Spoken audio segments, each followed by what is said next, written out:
Okay, World Cup 2026 just started. First game of the tournament, and it was a blast. Mexico versus South Africa. Honestly, all I can say about this game is that Mexico dominated. Mexico dominated South Africa. South Africa didn't have nothing to show, especially with the formation that the coach come in with, which was crazy. He went with a five back, three centers, and two forwards, and Mexico went all our attack with a 4-1-2-1 formations from the football app.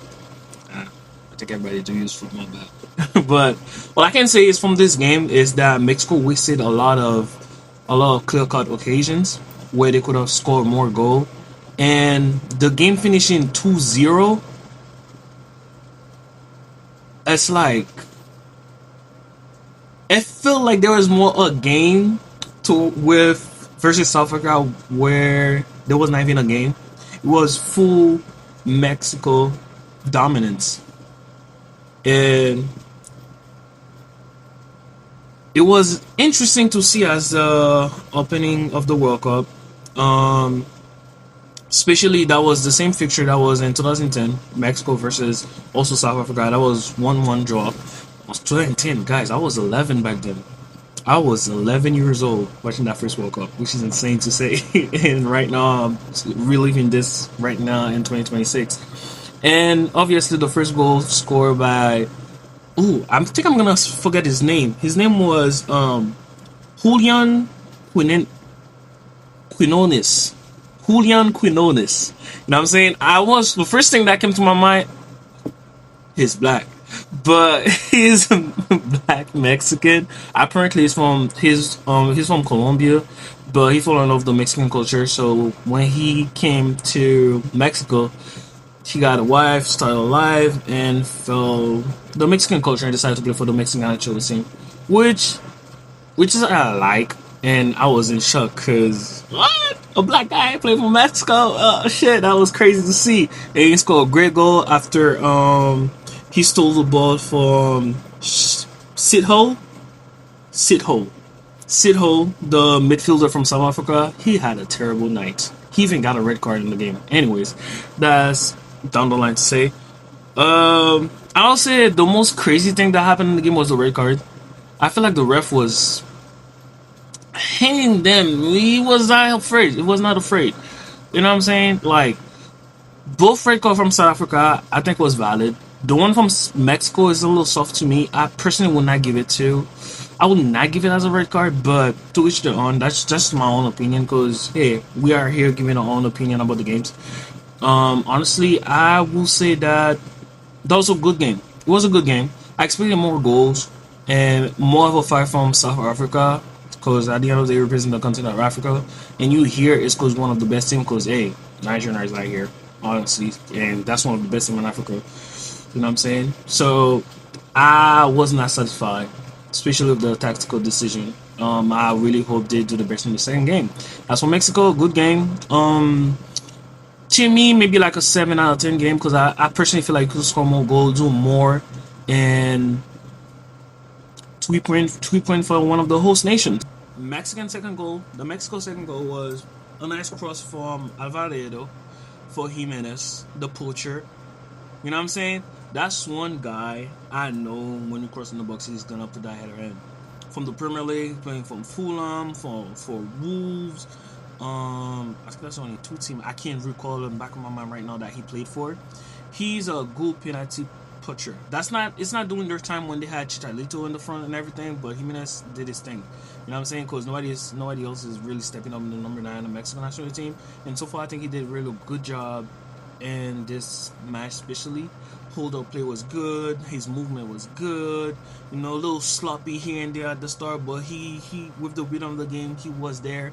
And that header was he made it himself. That's his whole thing.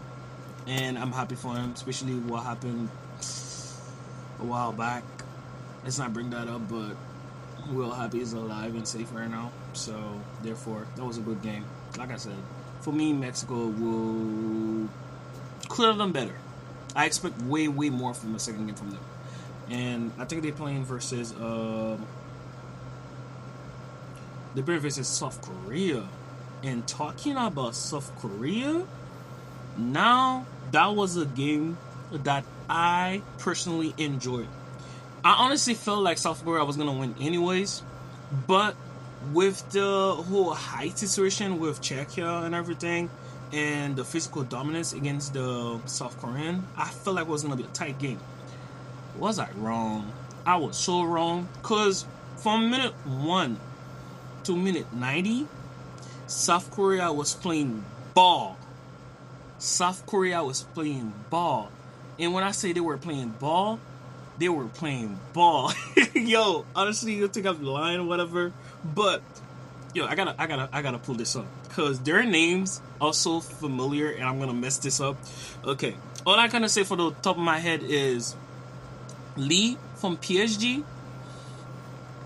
He can't be on the bench no more. Honestly, he can't be on the bench no more. And honestly, his best position is a 10. He's not a winger. He's a proper number 10.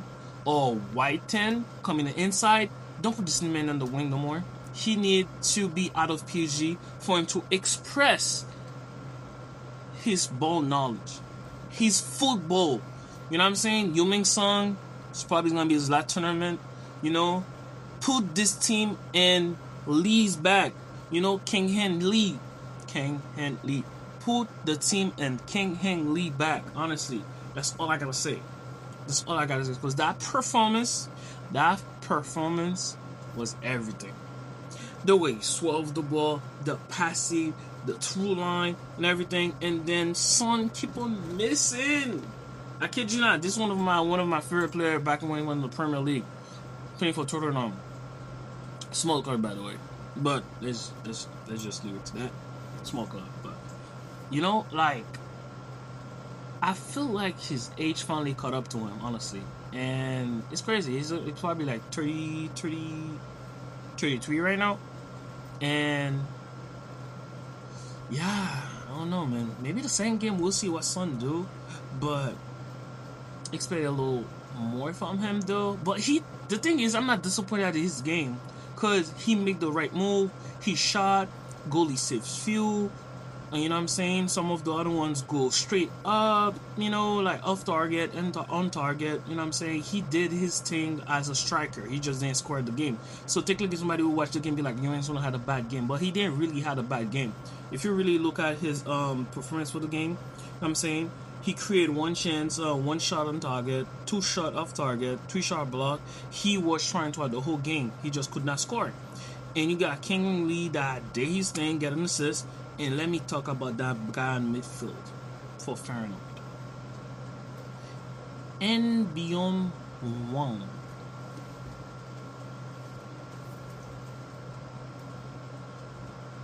Is that Vitinhan disguise? No, because as much like King Lee was playing ball, this midfielder out of nowhere from Fahrenheit, from Netherlands, was balling on the midfield.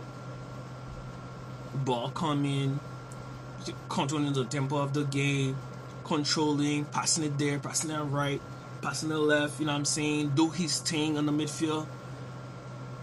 Had a great game. And score a beautiful goal.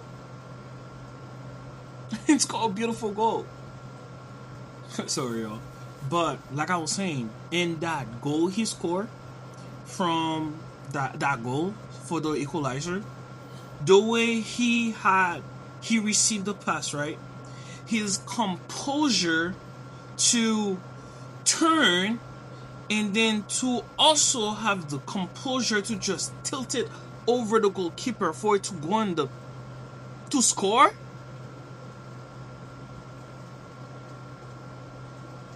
It was magnificent. So far, I think that's one of the best goals of the tournament for me so far. It's not like a crazy screamer.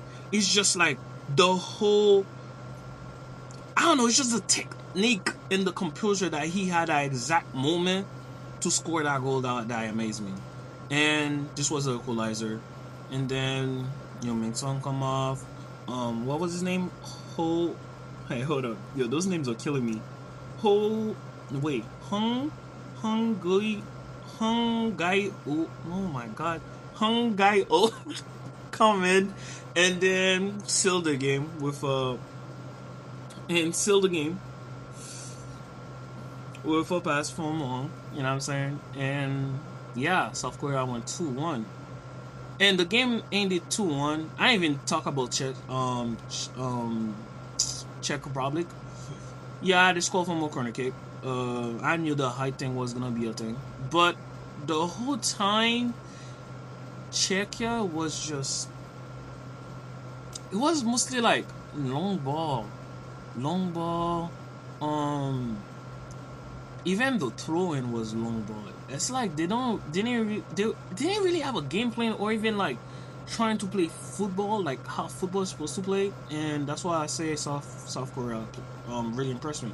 Out of the two games I watched, Mexico versus South Africa and South Korea versus Czechia, I think South Korea versus Czechia was the best game. Even though Czechia was winning 1-0, I knew deep down in me that South Korea was gonna win the game.